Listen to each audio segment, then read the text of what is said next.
Hare Krishna, Krishna Hare Ram, Ram Hare Hare, Hare Krishna, Krishna Krishna Hare Hare, Hare Ram, Ram Ram Hare Hare, Hare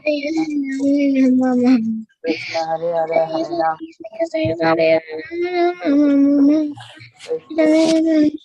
Nam Ram Ram Hare Hare, Hare Krishna, Krishna Krishna Hare Hare, Hare Ram, Ram Ram Hare Krishna, Krishna Krishna Hare Hare, Hare Krishna, Krishna Krishna Hare Hare, Hare Ram, Ram Ram Hare Hare, Krishna Krishna Hare Hare Ram, Ram Ram Krishna Krishna Ram, Ram Ram Hare Hare, Hare Krishna Krishna Hare Ram, Ram Ram Hare Hare, Hare Krishna Krishna Hare Hare, Hare Ram, Ram Ram Hare Hare, Hare Krishna Krishna Hare Ram, Ram Ram Hare Hare, Hare Krishna Krishna Hare Hare, Hare Ram, Ram Ram Hare Krishna Hare Hare, Ram Ram Hare Krishna Krishna Hare Hare, Hare Ram, Ram Ram Hare Krishna Krishna Hare Hare Krishna Krishna Hare Hare, Ram Hare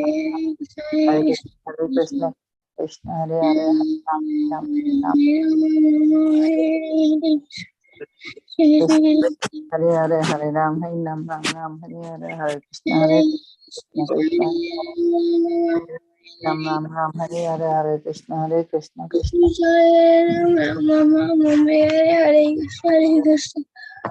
Krishna Krishna Hare Hare, Hare Ram, Ram Hare Hare, Hare Hare Ram, Ram Hare Hare, Hare Ram Hare Hare, Hare Krishna Hare Hare, Hare Ram, Ram Krishna Krishna Hare Hare, Hare Hare Krishna Hare Hare, Hare Ram, Ram Hare Hare, Hare Krishna Krishna Hare Hare, Hare Ram, Ram Hare Hare, Hare Krishna Krishna Hare Hare, Hare Ram, Ram Hare Hare, Hare Krishna Krishna Hare Hare, Hare Ram. कृपा सिंधुभ्येव च पतितानां पावनेभ्यो वैष्णवेभ्यो नमो नमः। अनंत कोटि वैष्णव वृंद की जय। नाम आचार्य श्रील हरिदास ठाकुर की जय।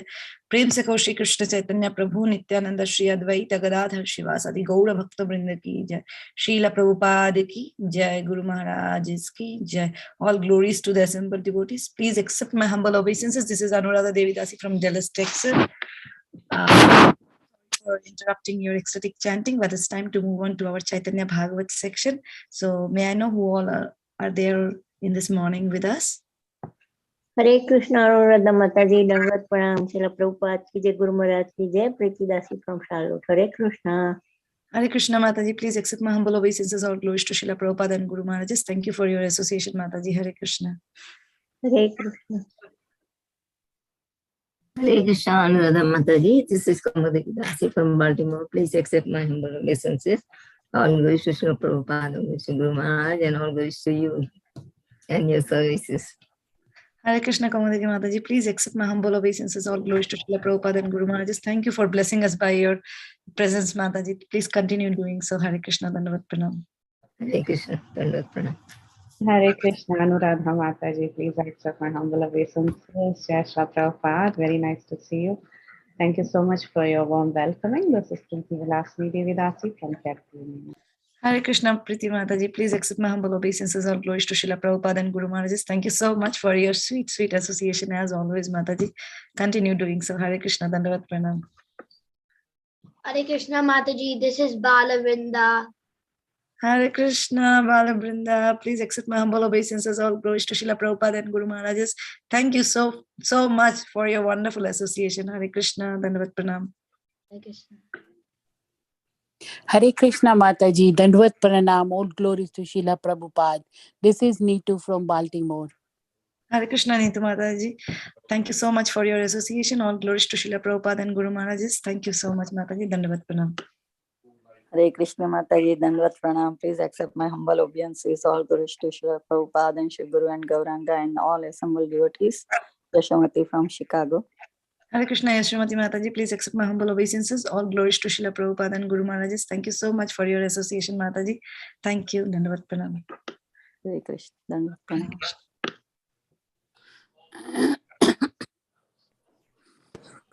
Hare Krishna Mataji, please accept my humble obeisance. All glories to Srila Prabhupada and all the assembled devotees. This is Shashidhar joining from Texas. Hare Krishna, Prabhuji, please accept my humble obeisances. All glories to Srila Prabhupada and Guru Maharajas. Welcome, Prabhuji. Is this your first time, Prabhu? No, I have joined a couple of times before. Okay. Thank you so much for your association, Prabhuji. Please accept my humble obeisances. All glories to Srila Prabhupada. Thank you, Hare Krishna. Hare Krishna. Thank you so much, each one of you, for giving your association. And today we're very fortunate to have amongst us His Grace Varya Prabhu, and to enlighten us on Chaitanya Bhagavat. Mataji, you want me to read the verse, or? Yes, Mataji. Yeah, Mataji. Yeah. I'll read the verse and then hand over the call to Prabhuji. Yeah.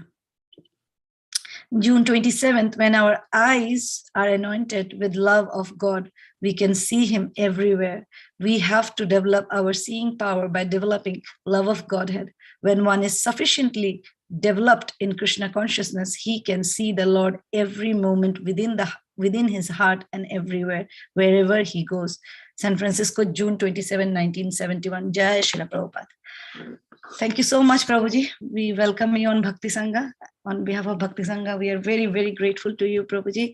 And please take over and start enlightening us, Prabhu. Thank you, Hare Krishna. Sure, I just want to check, am I audible? Am I audible? Not very clearly. Very clearly? Yeah. Is this better, or should I switch my headphones? You can do it. Yeah, Mataji. Is it clear? Can somebody tell me? Otherwise, I can switch my. I think you can switch, Prabhu, if possible.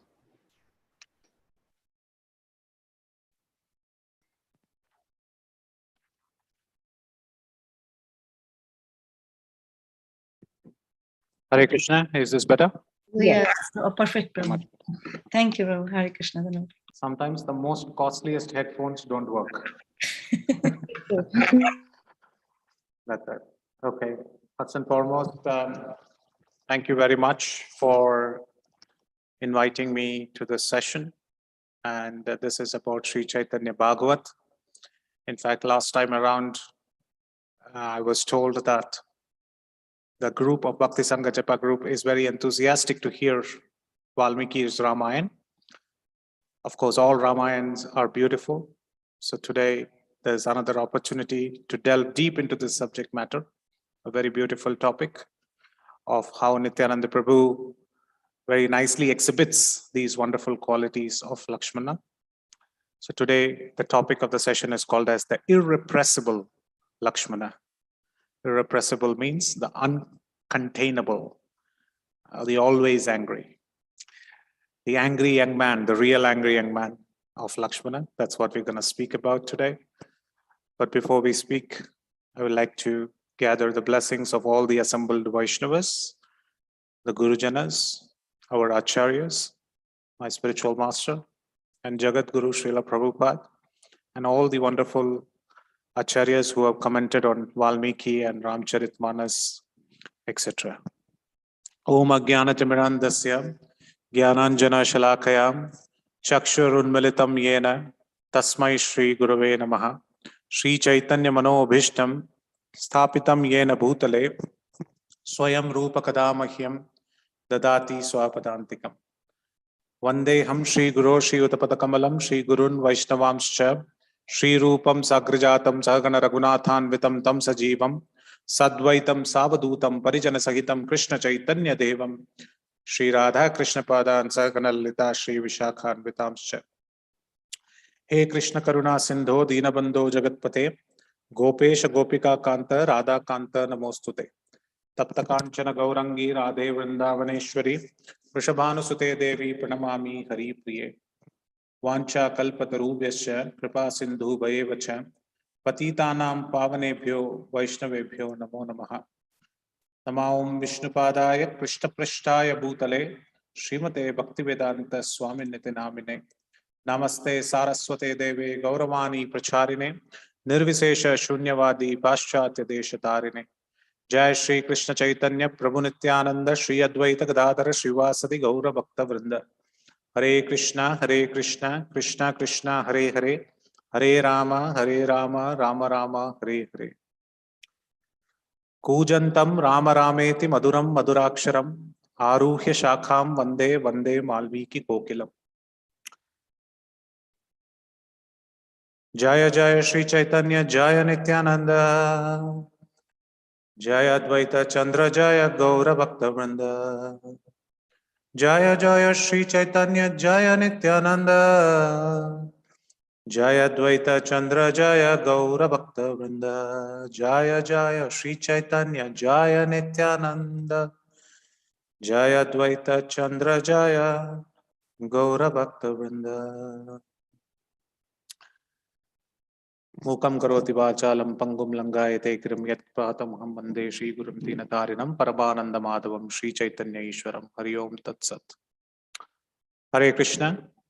Welcome one and all to this august assembly of devotees who are reading the beautiful literature written by Vrindavan Das Thakur called Chaitanya Bhagavat, where the most wonderful leelas or pastimes of the Lord are recorded, of Chaitanya Mahaprabhu is recorded. But in this 9th chapter of the Adi Khanda, we have the esteemed fortune of reading about the childhood pastimes of Lord Nityananda Prabhu. So Lord Nityananda Prabhu's pastimes is recorded in the Adi Khanda. In that specifically, today we are going to see from text number 45 to 51. However, when we actually look at Ramayana, the sequence of the shlokas are from 51 to 45. So today what we will do is we will go reverse, because the sequence of the pastimes as per Ramayana is starting from behind. So we will go from text 51 and we are going reverse today. Text number 51. Lakshmanera bhave prabhu hayasai rupa bhujita na pare sishu manaye kaukuta.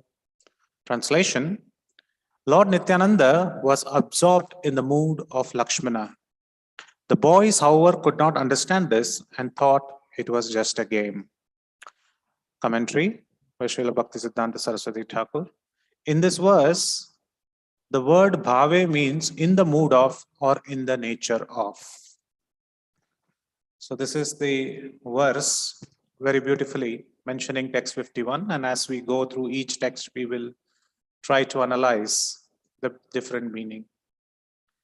So in the mention of Lord Nityananda, we are seeing in this chapter that he is undertaking different pastimes. And in today's verse, he is in the mood of Lakshmana. Of course, we all know that Lakshmana is the incarnation of Anant Shesh or Adishesh. And Lord Nityananda, also in the Srimad Bhagavatam, in the glories of Ananta, the chapter in the 5th canto, we do see that very clearly that Sankarshana or Adi Shesh is none other than Balaram. So Nityananda is none other than Adishesh, none other than Lakshmana. But where do we get this comparison? Sarvabhaum Bhattacharya has clearly mentioned 108 names of Lord Nityananda. In that, when we read the 104th name, the 105th name, the 6th, 7th, 8th, and 9th, it comes into a 4-line creation of this poetry which Sarvabhauma Bhattacharya has written on Lord Nityananda. He says, Manju Dasharathir Viro Lakshmana Sarva Vallabhaha Sadojvalo Rasanandi Vrindavana Rasaprada. Manju Dasharathir Viro. Manju Dasharathi is the 104th name of Lord Nityananda. What is Manju Dasharathi means? Manju means son, and he is a charming son. So Nityananda is also called as the charming son of whom? Dasharathir Viro. He is the son of Dasharatha, Lakshmana. So Sarvabhauma Bhattacharya is clearly mentioning Nityananda is non-different from Lakshmana of Ramayana. Lakshmana Sarva Vallabhaha. So how is this Lakshmana? He is Veera Lakshmana. He is the greatest hero. He has Veera as a quality, and he is the avatara of Lakshmana. And how is he? Sarva Vallabhaha. That means that one who gains Lakshmana or Nityananda Prabhu, he gains everything. And this is what our Vaishnava Acharya Thakur sing. In the Dalelair Gita, which is a very beautiful song written by Bhaktivinoda Thakur, he sings this, that Nityananda Mahaprabhu is the middle person who is giving the pure love of Godhead, who is the person who is the merchant in between. He is the broker who is actually ready to give everything for that person who has love and who is shedding a tear from their eyes for Gauranga Mahaprabhu. The song goes, Ek bar deke chakshe jal, ek bar deke chakshe jal. Gaur bole nitai den sakala sambal. Gauranga Mahaprabhu says, Nitai den sakala sambal. Koda nitai, koda nitai. He is such a nitai, so merciful, that by gaining him, sakala sambal, whatever you desire for, you attain everything. And the same thing Sarvabhauma Bhattacharya is saying, Lakshmana Sarva Vallabhaha, by gaining everything. Sadojvalo Rasanandi, he is always effulgent. Sad Ujvalaha. Rasanandi, he is always engladdened by the transcendental relationships of Krishna consciousness. Vrindavana Rasaprada, and he bestows Vrindavan Rasa. Of course, as Lakshmana, he showcases the beautiful rasa of Ram Bhakti. Anyway, so today's topic, we see very clearly Sarvabhauma Bhattacharya is striking a parallel between this beautiful connection of Lord Nityananda Prabhu and Lakshmana. And in this verse, we see that beautiful connection. Going behind translation of text number 50, we enter into the pastimes of Lakshmana, which is enacted by none other than Lord Nityananda Prabhu. So let's read the text number 15. Kona dine kruddhaya parashurama ere mora dosha nahi vipra palaha satvare. Another day, Lord Nityananda spoke in anger to Parashurama. O Brahmana, I am not at fault. Leave here at once. Commentary. This incident concerning Sri Ramchandra's angry statements to Parashurama is described in the Srimad Bhagavatam, 9th canto, 10th chapter, verse number 7 as follows. While returning from Sita's home after gaining her at the assembly of competitors by breaking Shiva's bow, Lord Ramchandra met Parashuram, who was agitated from hearing the tumultuous sound of breaking of the bow. Although Parashurama was very proud, having rid the earth of the royal order 21 times, his pride was vanquished by the Lord, who appeared to be Kshatriya of the royal order.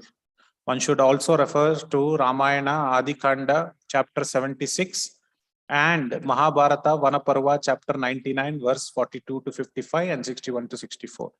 The phrase Mora Dosha Nahi, I am not at fault, is explained as follows. Being angered by the heroic words of Parashuram, Lord Ramchandra took the Vaishnava bow and arrows from his hands and spoke to him as follows. I wish to vanquish your free movement earned on the strength of austerities and your unrivaled dominion over the earth. You cannot blame me for this. So this is a very beautiful pastime which is showcased by Parashuram, Lord Ramchandra, and many others. So what happens here is I would like to narrate this pastime. But before I narrate this pastime, I would like to say many devotees in the ISKCON community, of course, Srila Prabhupada has written about the authenticity of Ramcharitmanas and said that many parts of it and many translations of the Gorakhpur Ramcharitmanas has some Mayavadi philosophy. However, there are instances where such topics of Lakshmana meeting Parashuram is never mentioned in Valmiki Ramayana. In the commentary, we see that in the Adi, that we are mentioned about the section of Valmiki Ramayana. But in the Valmiki Ramayana, there is no conversation between Lakshmana and Parashuram. There is only a conversation between Parashuram and Lord Ramchandra. But Ramcharitmanas, written by Tulsidas, gives a very, very beautiful rendition of this particular aspect of how Parashuram came into the arena. So let us look at both the versions, one from Valmiki Ramayana and also from Ramcharitmanas. His Holiness Radha Govinda Goswami Maharaj often mentions, it is not the job of a devotee to go with a scale and always measure what is correct, what is not. Yena kena prakarena. If it actually, by reading the Sanskrit shlokas or the chaupais of Tulsidas, if we are getting attracted towards Krishna or Lord Ramchandra, we can consider it as genuine. Of course, we need to be careful. But here, this particular verse where Lakshmana is speaking to Parashuram is not available in Valmiki Ramayana. And it is mentioned in Srimad Bhagavatam. And in other Ramayana, if we see, the only place that it is mentioned is Tulsidas. So going by these three Shastras, we shall take up Tulsidas Ramcharitmanas. So in that, it is very clearly mentioned that the Swayamvar was completed. In the Valmiki Ramayana, you see that they all go in a procession. And while the procession is going on, Parashuram enters the arena. In the Tulsidas Ramcharitmanas, it is a little different. As soon as the bow is broken, Parashuram arrives. Now one may ask, why is this difference in pastime? Sometimes when the procession is going on, Parashuram arrives. Sometimes when the bow is broken, Parashuram arrives.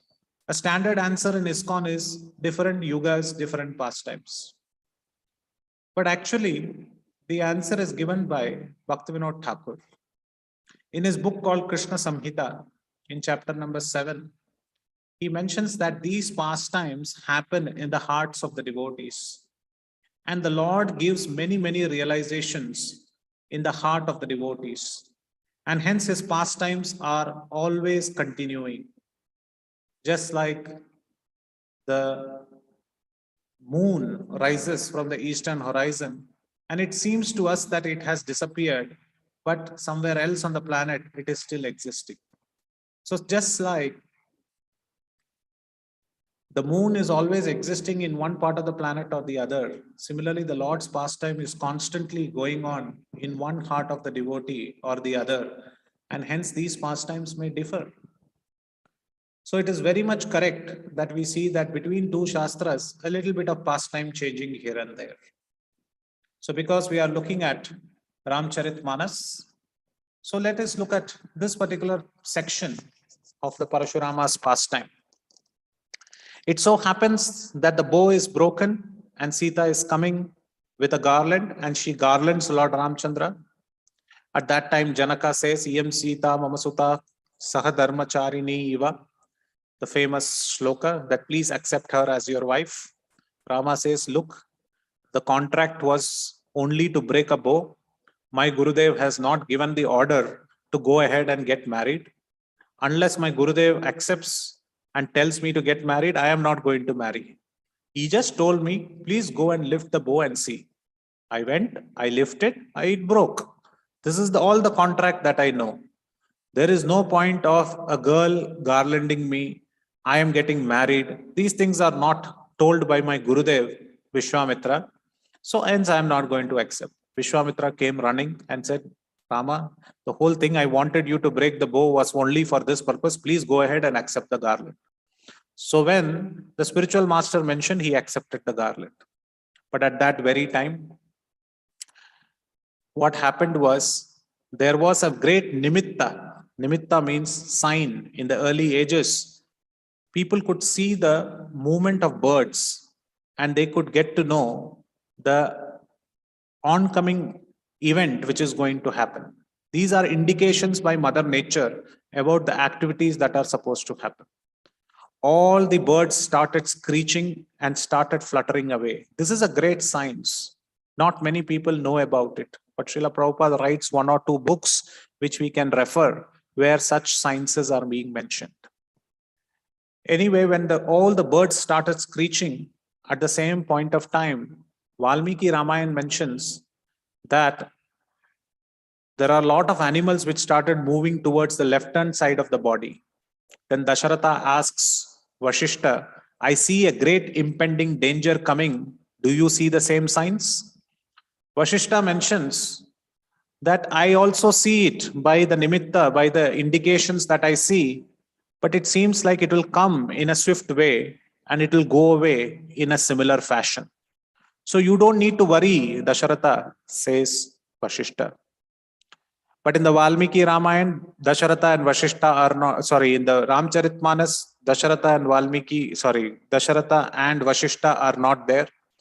As soon as the bow is broken before Vishwamitra, a great dust rises from the eastern side and then walks a great Brahmana who is having a Upanayana, who is none other than Parashuram, who is having a sacred thread.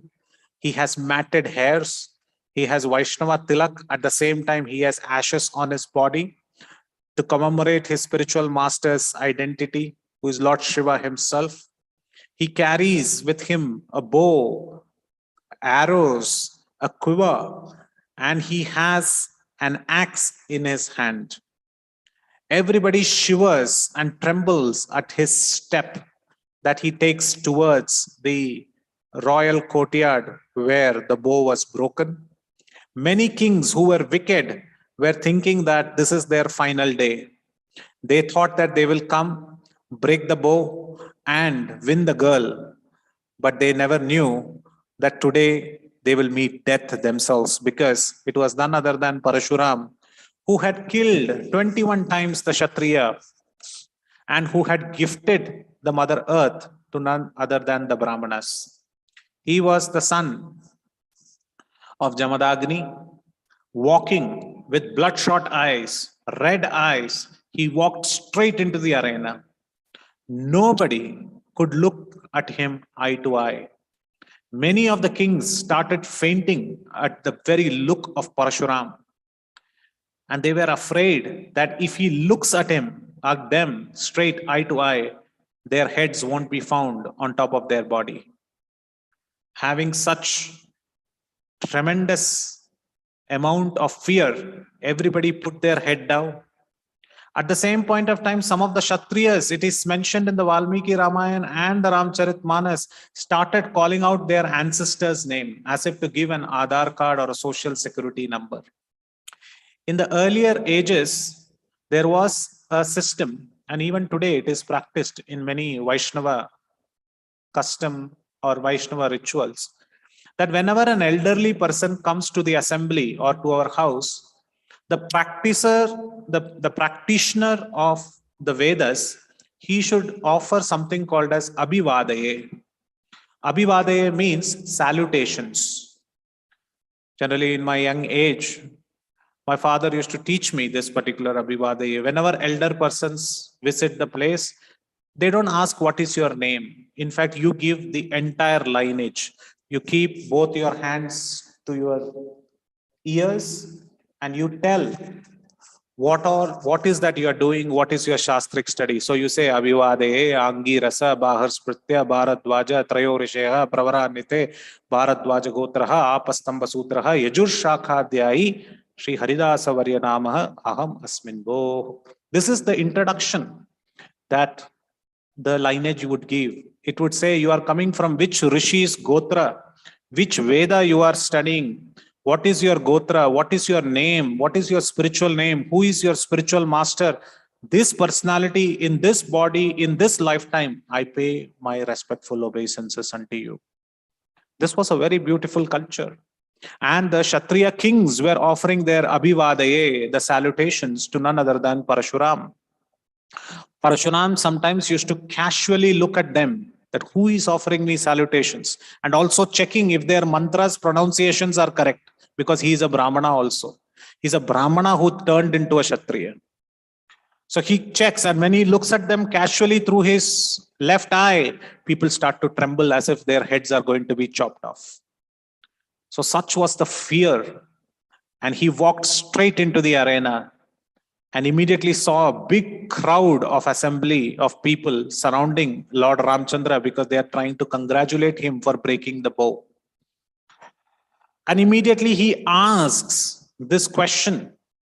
He puts forward this question that, please tell me, can somebody actually tell me what is this commotion about? What is the giant sound that I heard? Who is this personality who is standing in the middle? And why is that there are so many people crowding this particular place? And at that time, Janak Maharaj came forward, told Parashuram the entire narration of the Shiva's bow and how it was broken and how this bow of Lord Shiva was broken by Lord Ramchandra. And when he actually heard that the bow of Lord Shiva was broken and he looked down, the bow was in 2 to 3 pieces. He immediately started angrily saying loudly to the entire assembly, Nata samdu dhanu bhajanira Hoi ke hue kadas tumara. He asked this question, who is this person? Who is this servant who he claims to be, who broke the master's bow? This is the question asked by Parashuram. And when this question is asked by Parashuram, Janak Maharaj came forward and said, it is none other than this small young lad known as Lord Ramchandra. And when he looked at Ramchandra, he was feeling so much of love in his heart of hearts, but he couldn't show it because he was feeling angry at the top of his mind. He was feeling that he is the person who has actually broken the bow, but why am I feeling as if there is 100 cupids who are shooting an arrow into my heart? And I am a celibate Brahmana.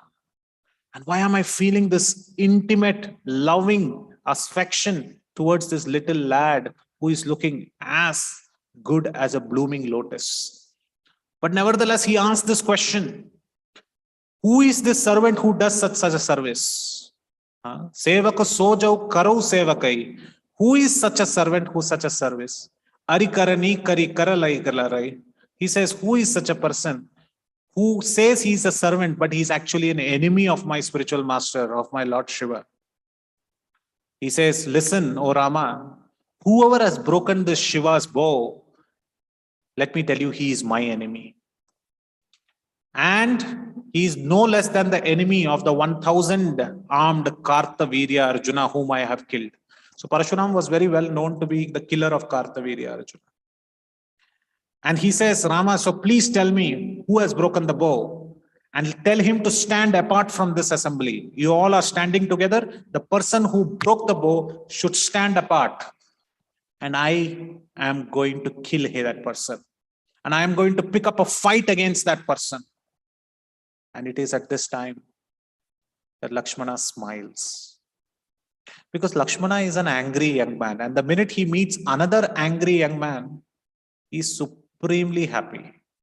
He feels that this is the time that I have to show my valor. So Lakshmana immediately, he smiles and starts to mention and speak these words.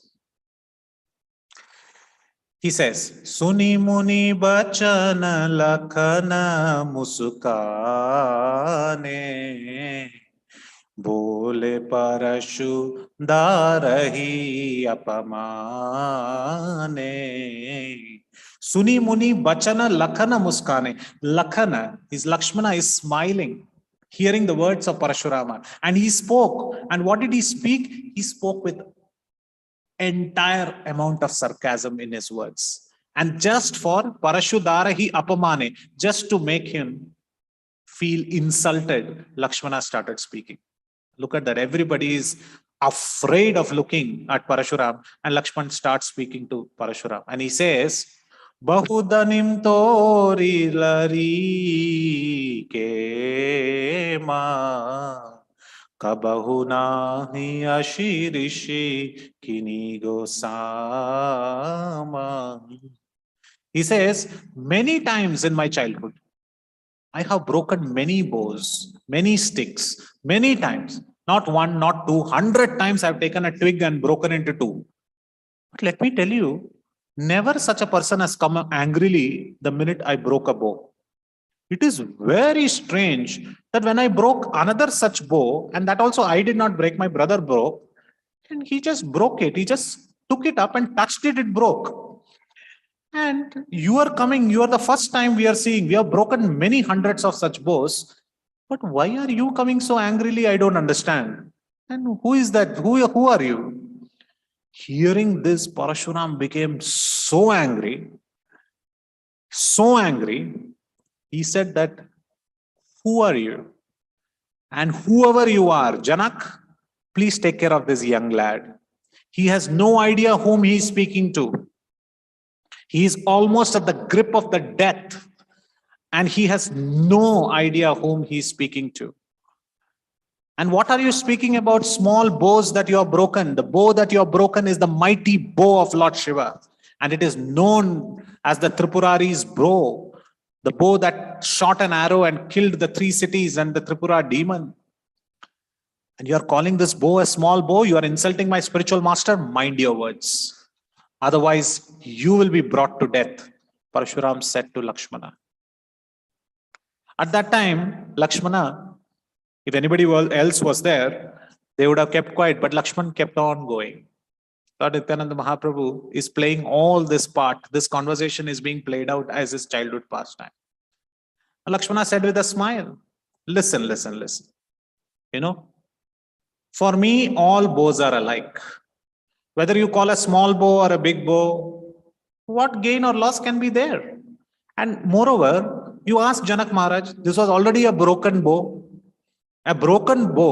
which has been again broken because my elder brother, he just mistook it that it is a new one.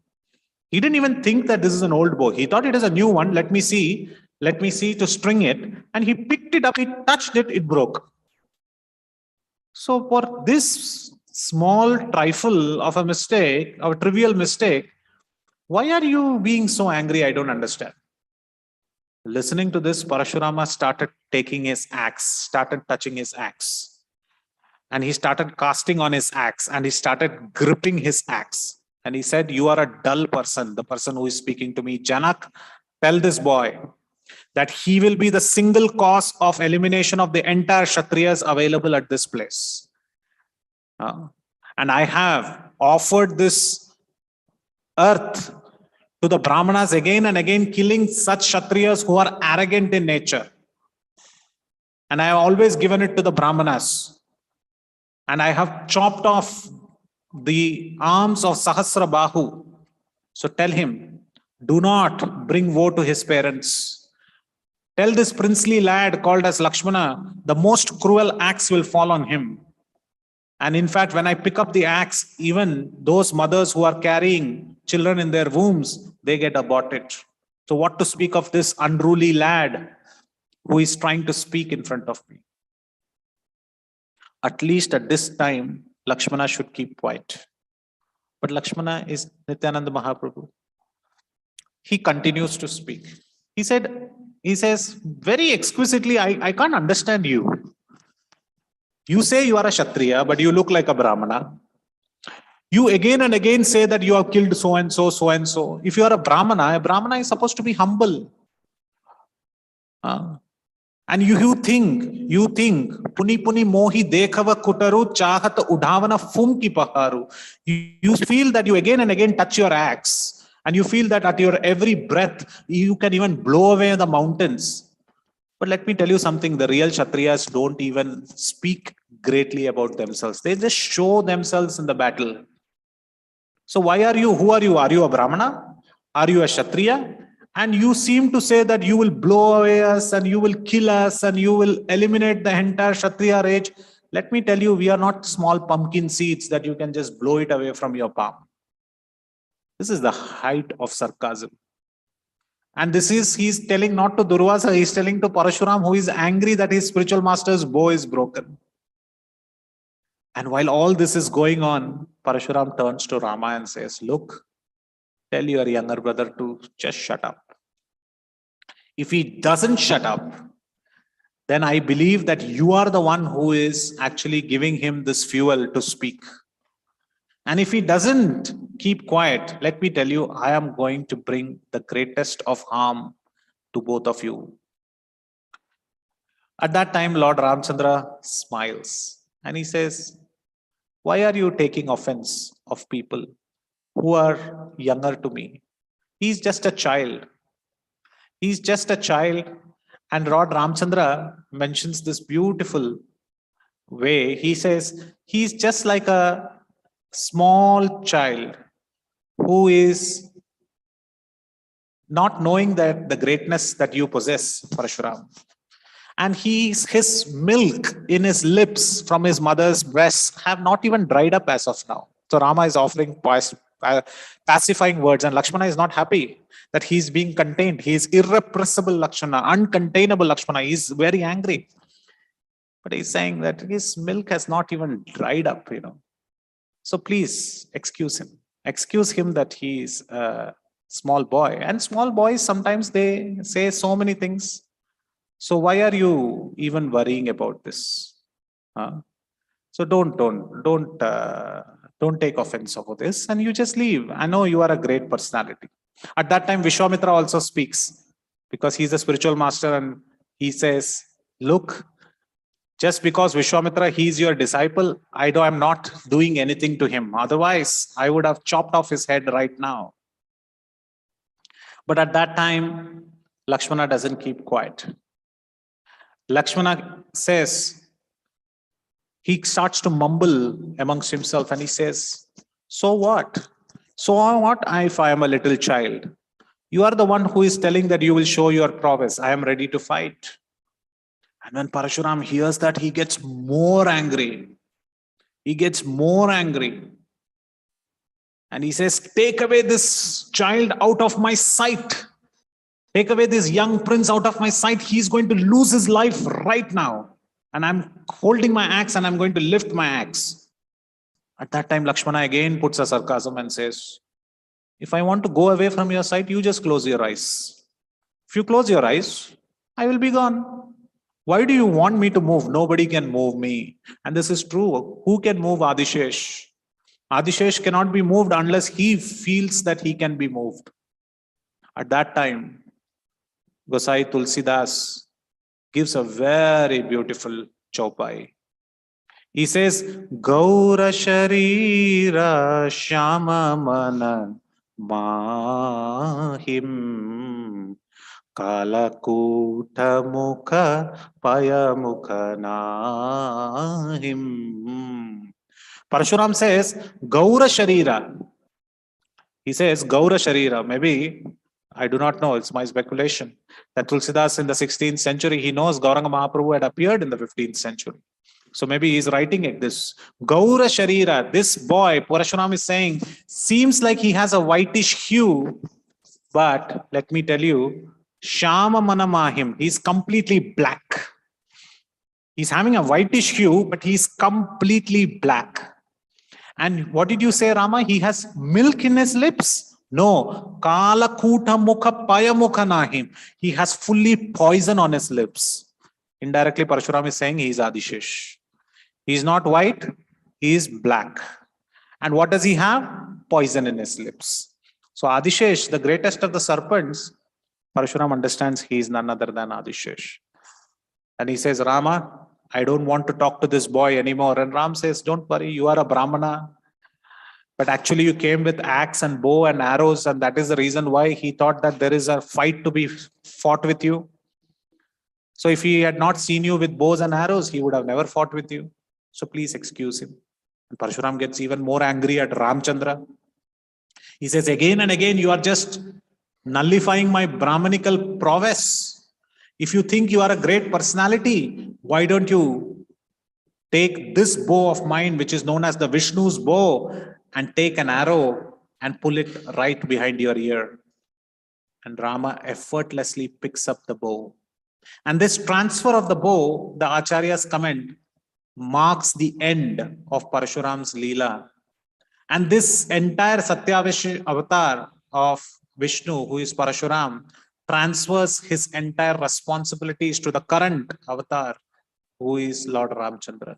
So when the Lord Ramchandra picks up the Vishnu bow from Parashuram, the same bow and the same axe holding Parashuram, the transfer of power also happens, the transfer of responsibility happens. And the Acharyas say this is because in one sheath, you cannot hold two swords. There has to be one sword in one sheath. So this is what happens when Parashuram hands over the bow and Lord Ramchandra picks it up. And Lakshmana says, let me do it. He says, no, wait, Lakshmana, wait. This is my responsibility. He picks up the bow and strings back the arrow and asks, now where should I shoot? And Parashuram says, because I had given the entire world back to Kashyapa, I should have not got angry and come here. But because the bow of my spiritual master was broken, this is the reason why I reached here. So why don't you shoot this arrow towards my asceticism, and I will retire back to Mahendragiri, where I will sit and do my penance. So just like the swift of wind which it came, Parashuram and this beautiful, irrepressible Lakshmana, who is always eager to fight, picked up this war of words with Parashuram. And this is a great scene in Ramayana, where Parashuram, who is known, who is feared by, was vanquished over by none other than Lord Ramchandra. And this whole pastime was played by Nityananda Mahaprabhu. And this is what is mentioned in text number 50. Going further behind, there is one more pastime which is being mentioned.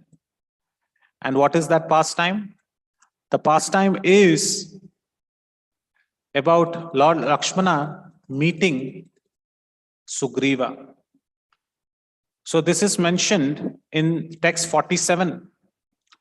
Shri Lakshmana Rupa Prabhu Dariya Apane Dhanudari Kope Chale Sugrive Rasthane. Nityananda accepted the role of Lakshmana, who angrily went with a bow in his hand to chastise Sugriva. Commentary: for the meaning of the second line of this verse, one should see Ramayana Kishkinda 31:10-30. Text 48 and 49. Hare Ravana Ramora Prabhu Dukha Paya Prananalai Moyadi Tabe Jata Aya Malyavan Parvate Mora Prabhu Paya Dukha Nari Gana Laya Beta Tumi Kara Sukha. Translation: O king of the monkeys, my lord is in distress. Come quickly, I will kill you. How can you sit here enjoying with women while he is lamenting on the Malyavan mountain? Commentary: for an elaboration on these two verses, see the Ramayana Kishkinda Khanda 34:7-19.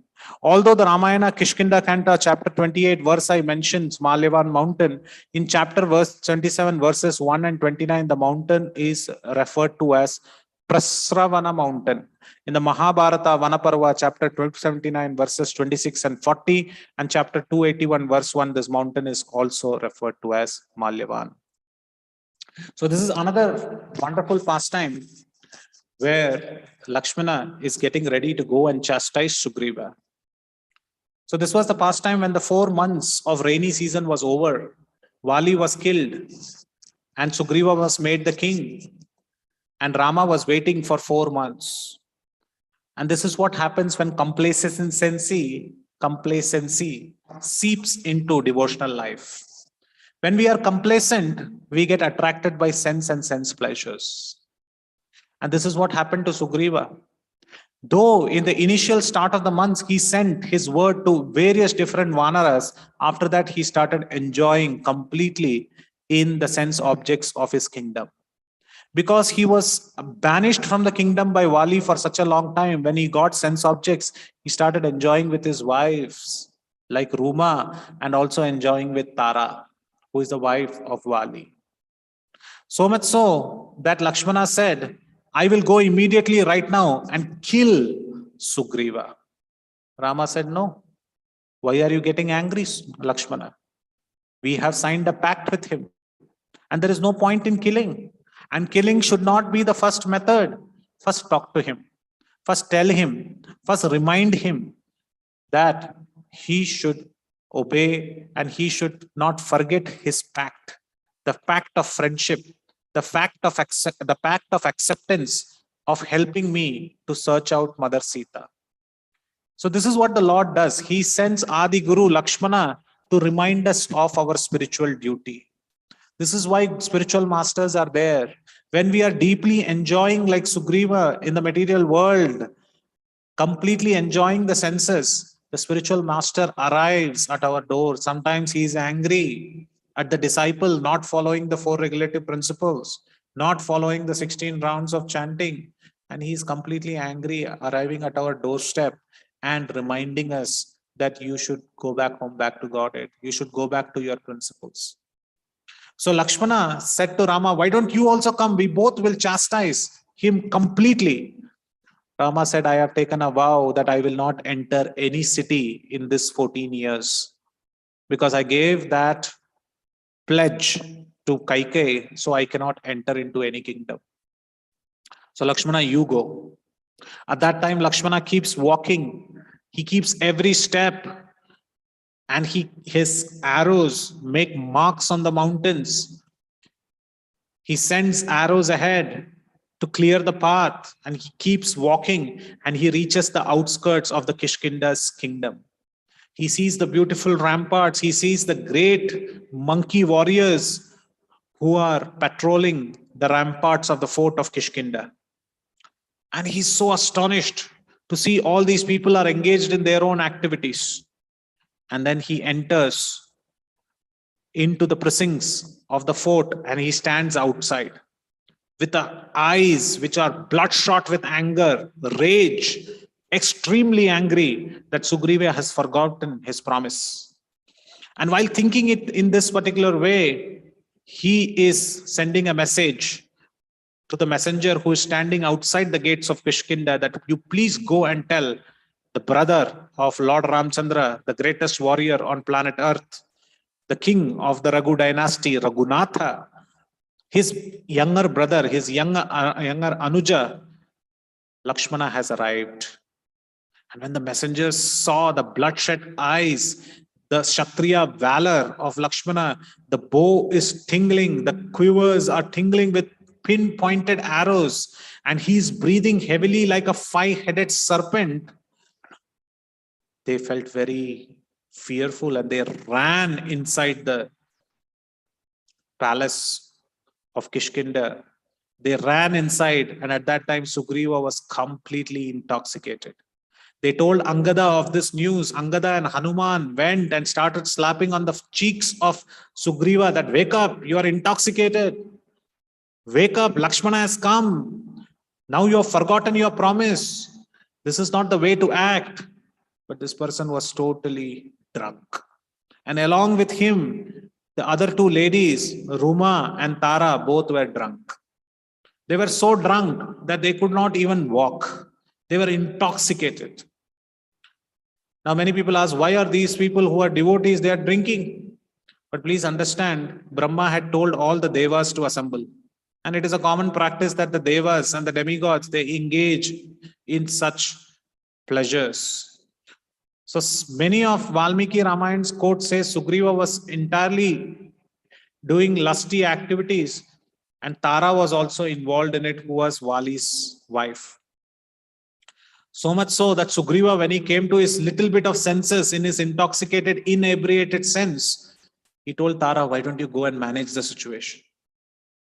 So at that time, Valmiki shares this beautiful shloka in the Valmiki Ramayana. Now we shift gears and we go into Valmiki Ramayana, where Valmiki is so expert as a kavi, as a poet, that you should actually read this verse. And when you read this verse, you will get to know how great is Valmiki. So let me share my screen. I hope you can see my screen. This is in the Kishkinda Khanda. And this is when Tara is coming. And when you read this verse, if I read it normally, I would read it as Sapraskhalanti Madavikshalashi Pralambakanchi Gunahema Sutra Salakshmana Lakshmana Sannidhanam Jagam Tara Namitanga Yashtihi. This is how in Sanskrit it is read. But Valmiki did not write and tell his lover and Pusha to narrate like this. This one shloka in Ramayana is given a different meter altogether. And the meter is of a drunkard. Because Tara is fully drunk. She is intoxicated. So this verse is sung in this particular manner. Sapraskalanti madavishvalakshi pralambakanchi gunahema sutra Salakshana Lakshmana Sannidhanam Jagam Tara Namitanga Yashti. So just like how a drunkard person, he cannot read the words together, this is the meter of this particular song. Look at the greatness of Valmiki. This is how he enjoys his narrations. Sapraskhalanti Mada Vishwalakshi. The exquisitely featured Tara, she has exquisite features. She's a great model of her times. Mother Vishwalakshi and her waddling gait had very flustering eyes and it was fully intoxicated. But what happened? She came before whom? Lakshmana Sannidhanam, the great temple-like personality who is none other than Lakshmana. And what did Lakshmana do? Jagam Tara Namita Angayashti. She bent herself, exposing herself, and she bent before Lakshmana in a very inappropriate way that Lakshmana could not even see her, meet eye to eye. He felt so much of shyness that he immediately put his head down. And this is the signs, this is the scene, or this is the signs of how we should control our eyes. We should learn from Lakshmana. When he sees an inappropriate scene, he puts his head down. He bends his head down. And the acharyas say, how did he exhibit this shyness? The shyness was very beautifully exhibited by Lakshmana. The shyness of Lakshmana is compared, he became so shy, as if a son-in-law will come in front of 100 mother-in-laws. It's not the other way. We are not talking about the bride. We are talking about the son-in-law. When a son-in-law comes in front of one mother-in-law, he's okay, he's happy. But when he comes suddenly in front of 100 mother-in-laws, and immediately they are all seeing him, he becomes shy. So Lakshmana became shy. In other words, he's saying he saw Tara as a mother. And Tara also saw Lakshmana as her own son. So she didn't have that lusty component of seeing Lakshmana. But that irrepressible Lakshmana now started looking downwards. And Tara mentioned, very sweetly she started speaking, how come you have come here? And why are you carrying so much of anger? Sometimes people make mistakes. And when sometimes people make mistakes, you should not feel bad about it. And by the way, we have not forgotten our promise. We have done all our SWOT analysis. In fact, 52 crore Vanaras have been summoned. They're coming on their way. And how come you have spent so much time away from your elder brother? Look at the way Tara speaks. She says, you are always next to your elder brother. Now, it's so much time you have spent in this city. Your brother might be feeling alone. Tell him that everything is arranged. You don't need to worry. So in this scene behind, you see that Lakshmana is saying that I will be chastising Sugriva, but Tara is very nicely giving her reassurances that Sugriva is doing his job. And in the meantime, Hanuman splashes water on his eyes, beats his cheeks, get him in a proper manner, tells him to come before Lakshmana. Lakshmana mildly admonishes Sugriva. Sugriva says, yes, we are monkeys. We sometimes forget our duties, but now I have remembered my duty, and don't worry, I have already told the Vanar Sena to assemble. Now this is the time to assembly. And he shows his entire SWOT action plan, and Lakshmana is happy, and they both go back to Lord Ramchandra. So this beautiful narration of Tara, she is known as one of the 5 ladies who is known as very chaste. She is one of the chaste ladies. Ahalya, Draupadi, Tara, Mandodari, and Mother Sita. These are the Pancha Mahasatis. They are the greatest chaste ladies. And just by remembering their names, one gets rid of all the sins. So this is how expertly Lakshmana was irrepressible, and we see that how his anger is coming down in front of a lady. And the final pastime that we see for today, very quickly, we have just 5 minutes before we end. But nevertheless, we can go back and see the last pastime for today, which is also what Nityananda Mahaprabhu exhibits. And that is text number 45, 46, and 47. It says, Kona dine Nityananda setu bandha kare, vanerera rupa sabha shishu gana dhare. One day Nityananda enacted the pastime of building a bridge across the ocean with the boys playing the role of monkeys. Berendera gachakati felayana jale, shishugana meli jaya raghunatha bole. They cut castor oil plants and made a bridge across the water. All the boys exclaimed, Jai Raghunath. So the boys and Nityananda Mahaprabhu is playing the pastime of the Setu Bandhana. And this comes in the Yuddha Khanda. In the Yuddha Khanda, we see that Vibhishana's Sharanagati is being accepted. And Vibhishana has been given a Pattabhishek, that is the coronation. And afterwards, Lord Ramchandra tells Sugriva, Hanuman, and Jambavan, you please go and ask Vibhishana how to cross this ocean. Now Sugriva, Jambavan feel, why is Lord Ramchandra favoring this new person who has entered our community? We are the ones, he used to always ask us this questions, but now he's telling Vibhishana, nevertheless, let's go and ask Vibhishana how to cross over the ocean. And Vibhishana at that time gives a solution. What is the solution he gives? He says, tell Ramchandra to seek surrender unto the ocean lord. And Hanuman thinks, this is a very unique case of Vibhishana. I know. What does he think? He thinks he's like a doctor. You know, sometimes doctors, what they do, they get up one patient and the patient says, I have a headache. So they give a paracetamol or a Panadol to them and says, okay, take this. Let me tell you after 2 days, how do you feel? After 2 days, the patient comes and says, I became all right. So this doctor notes down in his notebook that any person who says headache, we should give paracetamol or Panadol. This is the medicine that we have to give. Next time another person comes and says, I have splitting migraine. He says, take paracetamol and Panadol. Third day, another person comes and says, my head has been broken into 2 pieces. I'm getting headache. I'm having an ache in my head. He says, take paracetamol and Panadol. This is called as a doctor who knows only one medicine for all the diseases. Because one has worked, he thinks this medicine will work for all diseases. So Vibhishana has just now undergone Sharanagati and he had taken surrender unto Lord Ramchandra. And when Lord Ramchandra is asking how to build the bridge, he's saying the same medicine, like a doctor giving the same medicine. He tells the same medicine to Lord Ramchandra. That you also surrender unto the ocean god of the Lord.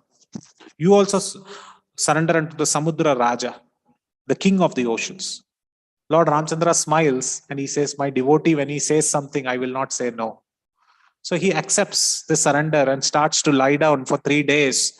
Lies a kusha grass at Tirupallani, a beautiful temple, which is even today, if you go to this particular place called Setukarai in Tamil Nadu, you will see this beautiful Lord in the Darpa Shayana. In the kusha grass, he is lying down. And it is the same place where Dasharatha came and begged for a son. And then later he did the Putra Kameshti and he got Lord Ramchandra. So even today, if somebody is not having a son or a daughter, when they go and do the Tilaka Homa in that place, it is considered that they will get a son or a daughter. So in this 3 days, Lord Ramchandra was sleeping, but still the sun god did not arrive. Sorry, the ocean lord did not arrive. And Lord Ramchandra became extremely angry. And he told Lakshmana, who is always ready to fight. We saw in the Parashurama episode, before even Parashurama spoke, he was ready to fight. We saw in the Sugriva's episode, he was ready to fight. The irrepressible, the uncontainable Lakshmana, who is ready to fight. And Rama thought, now is the time to fight.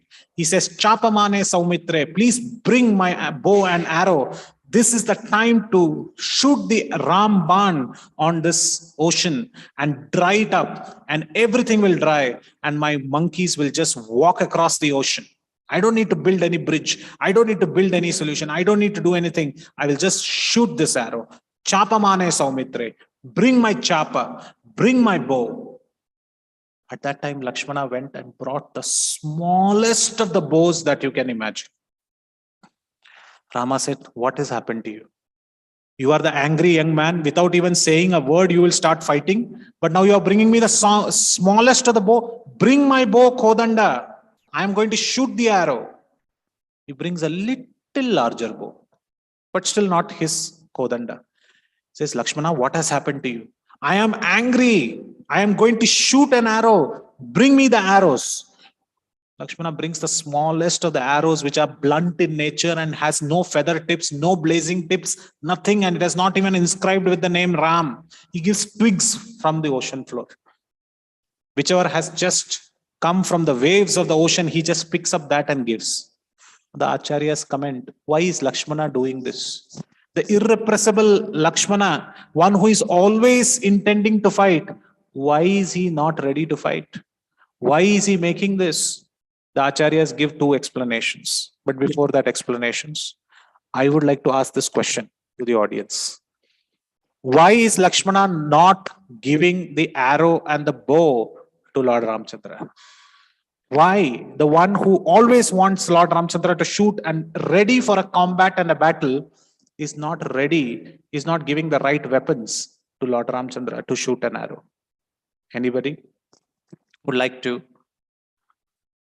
try to answer? Try to guess our Acharyas? Anybody? I know we are almost on time, but still, it's good to guess some answers. Why did Lakshmana not offer the arrows and the bows to Lord Ramchandra? No answer. Nobody from the chat? Okay. In the interest of time, we will go ahead. Our Acharyas mention that the first reason is, who is Lakshmana? Adishesha. And where does he lie? On the ocean. So both are engaged in satsanga, constantly talking about the Lord. So how can one devotee allow a bow and arrow to be used against another devotee? So this ocean is also serving the Lord in terms of conch shell, panchajanya, etc. And Adishesha is lying on the ocean. So because both are so close to each other, he doesn't want Lord Ramchandra to punish the other devotee who is in satsanga. So this is the glory of 2 devotees meeting to speak about the Lord. The other answer the Acharyas, the great Vedanta Deshika gives is because he feels that Lord Ramchandra, he will fail in the battle. If he gives this arrow, Lord Ramchandra will fail. How come Lord Ramchandra will fail? Because Bharata is doing the Abhishek of the Padukas near the Sarayu river. And these Padukas, the lotus feet of the Lord had adorned these Padukas. And these waters from these Padukas has mixed into the Sarayu river. And that Sarayu has mixed into this ocean. So now the ocean is Charnamrit. How can the Lord's Charnamrit be won over? The Lord's Charnamrit is the most munificent and the most Abhaya Pradhana. It is the most merciful and gives protection to all. So one that gives most protection to all, how can it be punished? Not possible. And the third reason that the Acharyas give is he is actually shooting an arrow against his ancestor. His ancestor was Sagara, who was searching for the Ashwamedha horse, and his 60,000 sons started digging up earth, which later filled up with water and became Sagara. So it is his ancestors' property that Sagara was made, and now he's shooting against his ancestors. And Lord Ramchandra is known for respecting his ancestor. He is known as Kakustha. He is known as Raghunatha. And in this verse also they say Jaya Raghunatha. So the ocean lord doesn't appear. And that is the reason why Lakshmana doesn't give. Finally, when he gives the arrow and he knows that the ocean lord is going to appear, he gives the arrow, the ocean lord appears in front of him, and he brings a lot of gifts. He said, I went for shopping inside the ocean, and hence that's why I became late.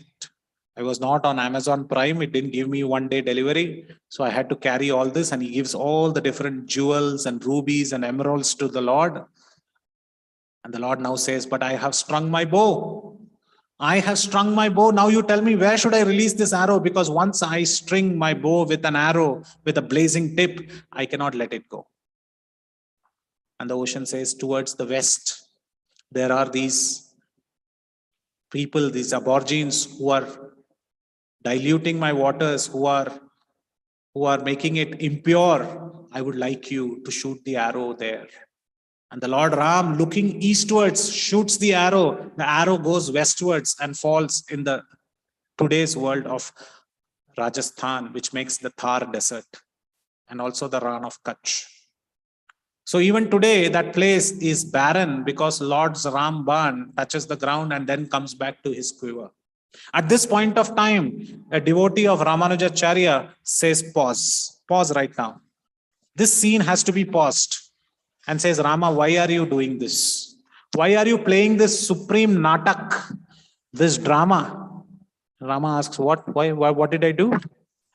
He says, you shot an arrow looking eastwards. It was as if it is a laser guided missile. It went to the west, 1,400 kilometers away from here. And it did its work and came back to your quiver. How difficult it is for you to just shoot an arrow from here, go 100 yojanas on the other side, kill Ravana and come back. If you can shoot an arrow 1,200 kilometers and it does its work and comes back, you can just shoot an arrow. Why to build a bridge? You can just shoot an arrow from here. It would have killed Ravana. It would have killed Kumbhakarna. It would have killed Akshay Kumar. It would have killed Indrajit and it would have come back. This shows that you are a superhuman, though you act as a human. So he is Ati Manusha. Lord Ramchandra is called as Ati Manusha. And Nityananda Prabhu is witnessing all these pastimes. And they beautifully build the bridge. We all know the Setu Bandhan. And how do they build the bridge? They build the bridge by putting castor oil plants. Just like if you go to Venice, you can see a lot on top of the river. They will put a lot of trees and shrubs and leaves. And then they will put stones on it. And then they will put sand in between. And it will become a bridge 100 yojanas wide, 100 yojanas in length, and 10 yojanas in width. Even today, when the NASA found out that Adam's bridge, which they call it as Adam, because during the Abrahamical religions, there was a messenger called as Adam who crossed over and came to Sri Lanka to spread the Abrahamical religions. They called it the Adam Strait. But before that, it was called as the Setu. and it is called Ram Setu. Even today, when they cut the cross section of the rock which is available there, they see at the bottom is the fossil of those trees and leaves and shrubs, and on top of that is the rock which is porous in nature, and then they find the sedimentation of the sand.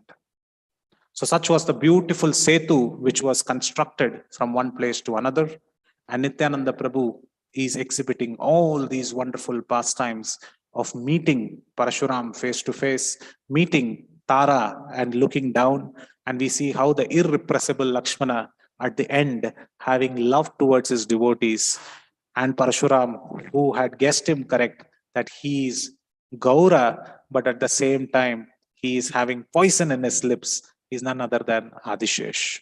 So we get to see such beautiful narrations by Vrindavan Das Thakur, a great remembrance of Ramayana.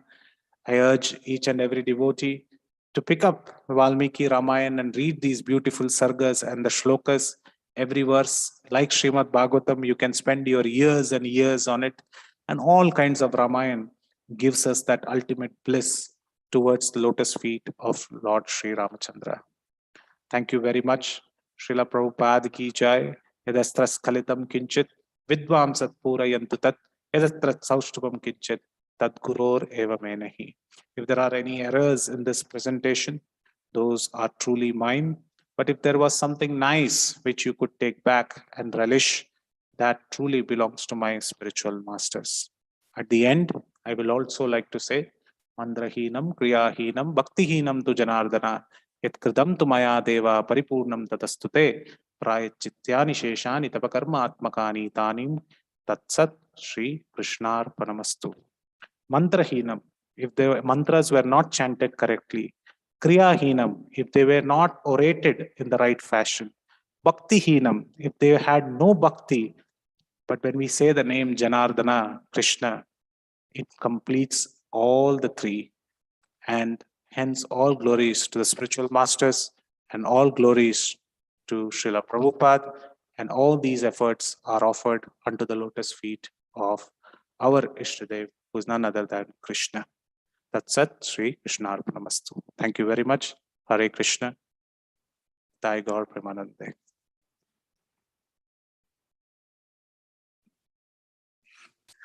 Hare Krishna Prabhuji. Thank you so much. I just wanted to check. Do you hear me properly, Prabhu? Yeah, I can hear. If there are any questions, comments. Yes. Thank you so much for the such beautiful presentation, Prabhu. Really, it was so wonderful. And I mean, it was so interesting. If there are questions, and I also have a question, but I would like to go at the end if there are none. Dear devotees, please unmute yourself and ask your question, comment, realization, or anything that you would like to add on. Please go ahead. Hare Krishna. Hare Krishna, Prabhu. Please accept my humble obeisances. All glories to Srila Prabhupada and Guru Maharaj. Thank you so much, Prabhu, for such a wonderful class, Prabhu. It is really nectar. And in this, I have a question, Prabhu, regarding at one point you're telling Tara and Roma, they're having liquor. So they have given the permission to have this. So can you please elaborate, Prabhu, why they are given the permission? And are they allowed to also eat the meat or something, meat product, something, Prabhu? Yeah, I know this question would arise, but this is, when they say liquor here, it's made of the fruits, and it's not the liquor that we think about alcohol. They are of a different species. They are not the species of human beings, and they are the species of Vanaras. And they have the ability to turn into human-like species as well. They have been specifically blessed by Brahma.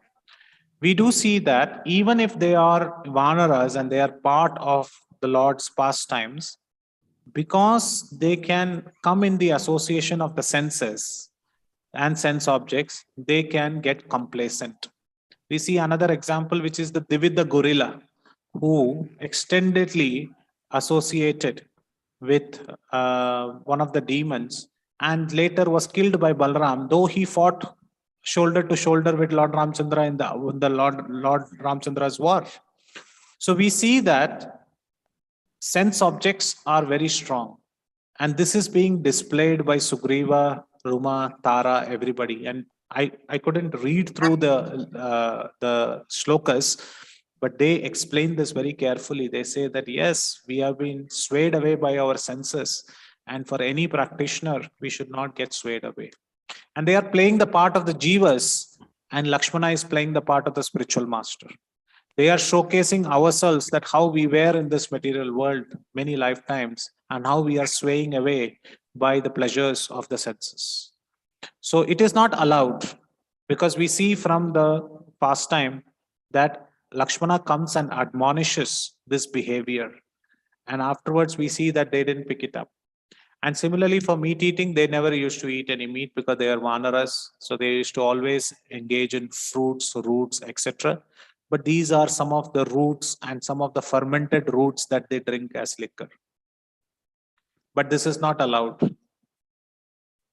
Okay, thank you, Prabhu. Got it. And one more question, same to the extension, Prabhu. So we hear usually that in the upper planets, they usually have the surapana, occasional and sometimes. So is this also the same fruits extraction, or how is it can be understood, Prabhu? Yeah, the surapana in the Srimad Bhagavatam, in the Talavana pastime, this tala fruit is actually drunk by Indra. He makes the juice out of it, and they drink this as one of the intoxicants. Now, this is from the tala fruits. It is mentioned, and that is what Kamsa steals, and he wants to keep it for himself, and Dhenukasura protects it. This is not the normal liquor or anything that we get in this planet. But as a devotee, we are not interested even in the rasa of the somapan or the surapan that is being mentioned, because the bhakti ras is even greater than that. Even the Ramayan's ras is considered, the ras of Ramayana, the ras of mellows of bhakti is far, far greater. But the upper planetary systems, the demigods have a proficiency, or you can say they have a license to engage in sense objects, and they have sense objects to enjoy in a very wide scale. So that is why the greatest of the devotees don't even want to go to heaven. They want to go back home, back to Godhead, where they are intoxicated by devotion and not by cheap imitations of fruit liquors. So we understand it that way. While they are to be respected, they are higher than us. They have their sense enjoyments, but we are not interested with that. We are interested in taking the pure devotion, Bhagavata, rasa, the mellows, the rasa, the divinity of the mellows of devotional service. Does that answer, Mataji? Wonderful, Prabhu. Wonderful. Thank you so much, Prabhu. And while listening to your class, Prabhu, about Tara, Mandodari, everyone, the 5 chaste ladies. So I have the small book like Nitya Stuti, which is from the Gorakhpur press only. And in this book, there is some set of shlokas we have to read every day. So in that I have this shloka, Prabhu, what you mentioned exactly. Ahalya, Draupadi, Sita, Tara, Mandodari, Tada, Panchakanyans, Parin, Nicham, Mahapataka Nasana. Yes. Yeah, I remember, Prabhu. Thank you so much, Prabhu, for this wonderful class, Prabhu. It is really enlightening. And Prabhu, I have a small request. Do you have any series of Ramayana which you have given? I think it's on my YouTube handle. I've covered up to Aranya Khanda. So, Prabhu, can you? Haridas, Varya. Yeah, I'll just put it on. Yeah. Wonderful, Prabhu. Thank you so much, Prabhu. Hare Krishna. And that shloka which you mentioned, which is from the Gita for Gorakhpur Press, it is actually from a book called as Punya Anjana Stuti. It is the 4th shloka of that particular verse. Kalya Draupadi Sita Tara Mandodari Tata Panchakam Nam Smaren Nityam Mahapataka Nashana. It's a very nice verse. Yeah, thank you. Thank you so much. Hare Krishna. Hare Krishna. Anybody else has any comments? Hare Krishna, Prabhuji, Koti Koti Dandavat Pranam. Srila Prabhupada, Srila Gurudev Teacher Gopinath Teacher. Very, very inspiring class as usual, Prabhuji. And all the points from you take us from Shishi Bhagavad Gita to Shishi Chaitanya, Shishi Chaitanya Bhagavatam to like our Priti Vilasini take us in a Shishi Brihad Ramayana, like that you take us in a Valmiki Ramayana, and that last point is touched to heart, that Amrut Thar, when Bharata is praying Lord Rama, lotus feet, and the Abhishek water is entering in Sharyu river and then entering in the ocean. So it's become like a Charnamrut that is touched to heart, and all the Leelas, we are not qualified, Prabhuji, to enter in these Leelas. But hum visualize, we can see all the Leelas, that much potency in your class, Prabhuji. Koti Koti Dandavat Pranam. Srila Prabhupada, Srila Gurudev ki jai, Gopinath ki jai. Thank you, Prabhuji, for your deep devotional association. Koti Koti Dandavat Pranam. Hare Krishna. Thank you, Mataji. All glories to Srila Prabhupada, all glories to my spiritual. Hare Krishna, Prabhuji. Dandavat Pranam. All glories to Srila Prabhupada. Thank you so much, Prabhuji. Again, one more beautiful class. And I really like the analogy that you were telling about ocean. Why, Lakshmana was not cooperating Rama. Always he was serving Rama. Then why he did not? That analogy was, Acharya's commentary was very, very nice, Prabhuji. Thank you so much. And also I like how Lakshmana was telling to Parashuram that if you want me to get out of the sight, then why you just close your eyes? Then I will automatically go. But then nobody can move me from here. That also was very nice, Prabhuji. Thank you so much. Hare Krishna. Very grateful to you.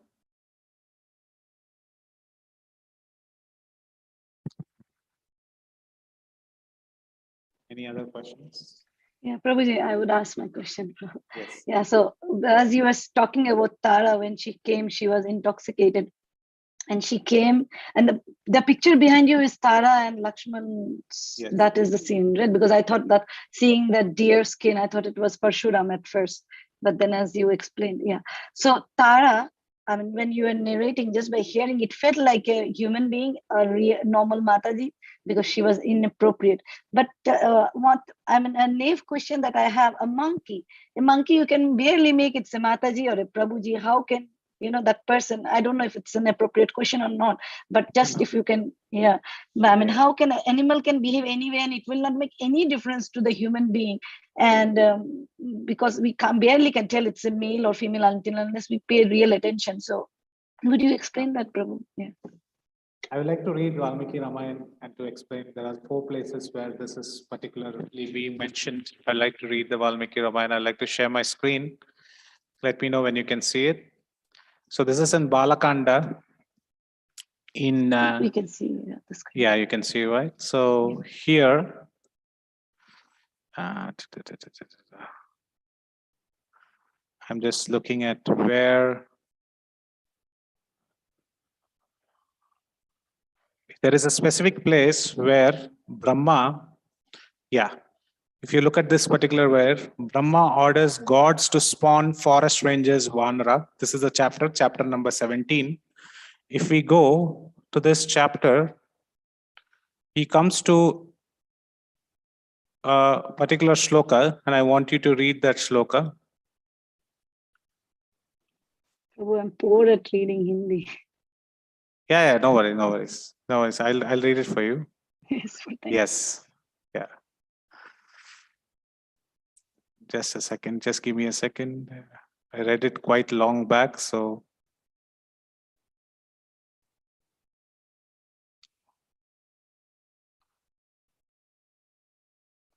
So in this, he says,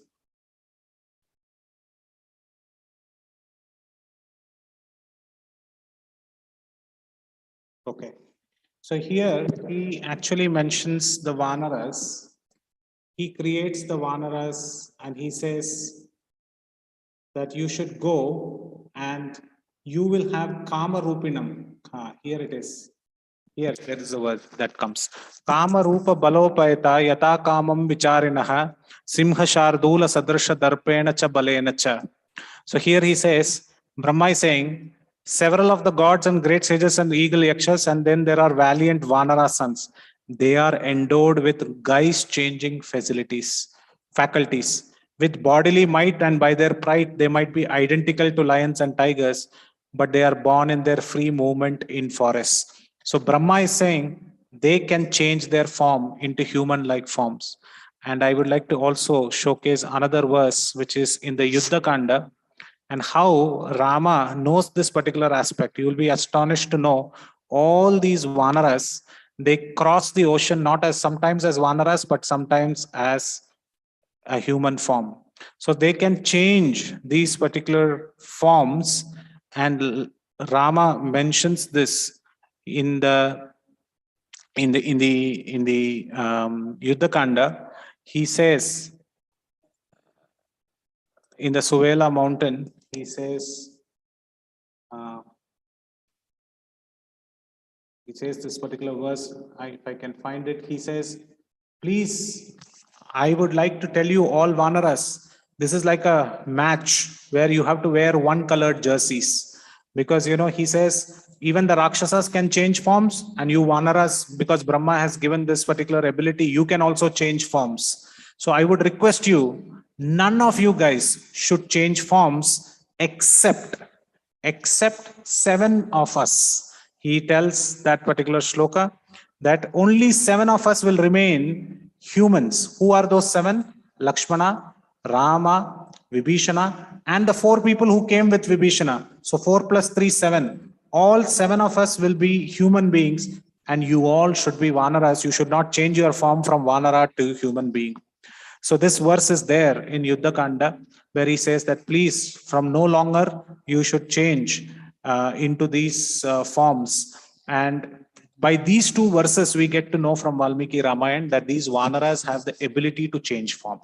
So Tara also has the ability given by Brahma to change her form into a lady-like figure. So in the photo, she has been shown as a Vanari, but actually in the Valmiki Ramayana, this particular photograph, if you would have taken as per Valmiki Ramayana, she was in the form of a human lady. So the Vanaras can change their appearances. Does that answer the question, Mataji? Yes, definitely. Very informative. Thank you so much. And the Ramayana that you were reading, is it your personal copy or it is something it's we on the can web? It's on the because web. it's a colorful one. Yeah. Yeah, it's called valmikiramayan.net, and it has some of the commentary from Govindaraja, who is from, and Maheshwara Tirtha, who are from the Sri Sampradaya, and you can read the commentary there. Okay. Thank you so much, Prabhuji. Very, very grateful. Is there anybody who would like to ask or share any thoughts before we close the call for today? If not, then with your permission, Prabhuji, we would really, we are at Bhakti Sangha really grateful to you. I mean, of course, you are a part of Bhakti Sangha too, but we would just like to thank you, Prabhu, for such another wonderful session on Ramayana and Chaitanya Bhagavat. Let us now offer our humble obeisances at you, Prabhu, at your lotus feet, and all the humble devotees. Vancha kalpatarubhyascha kripa sindhubheva patitanam bhavnevyo vaishnavyo namo namo ananta koti vaishnav vrinda ki jai. Srila Prabhupada ki jai. Chaitanya Bhagavat ki jai. Valmiki Ramayana ki jai. His Grace Haridas Varya Prabhu ki jai. Thank you so much, Prabhuji. Very grateful. And we'll see you soon, Prabhu. Hare Krishna. Thank you, Prabhuji, once again. Hare Krishna, dear devotees. Thank you for joining today's class. We'll meet tomorrow. Hari Bol, closing the call